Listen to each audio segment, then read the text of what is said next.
Okay, we seem to have an issue with this 5 plus 5 times 5 issue. The answer actually is both answers. It can be either 50 or it can be 30. And I'm going to tell you the reason why. When my generation was kids, we were taught without the use of a calculator. Believe it or not allowed to use in the SATs, not allowed to be used in any quizzes or tests.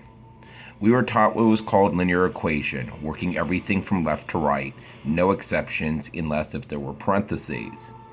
So on a basic calculator, or for us poor kids who then decided to get calculators that couldn't cost more than $1 because we couldn't afford the humongous amount of money for scientific calculators, 5 plus 5 times 5 equaled 50. Years later, schools, at least here on the East Coast, decided to implement this PEMDAS bit, orders of operations. Why? Because people were using calculators, mainly scientific calculators.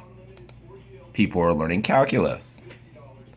And so you were learned a specific order of operations. Parentheses, exponents, multiplication, division, then addition, subtraction. So 5 plus 5 times 5 on a scientific calculator equaled, lo and behold, 30. It meant that our older generation was supposedly wrong and your generation was right. Now, people could argue that our older generations actually had to use our brains and your newer generation are pretty much under the control of electronics, but that's neither here nor there. Anyway, that's where the issue comes. Depends on what kind of calculator you use, depend on what generation you reuse.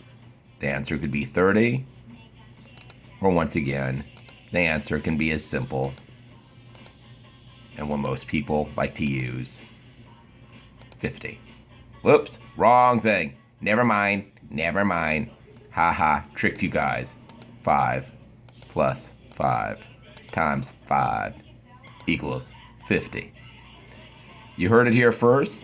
Hopefully there's no confusion. But this is the US of A.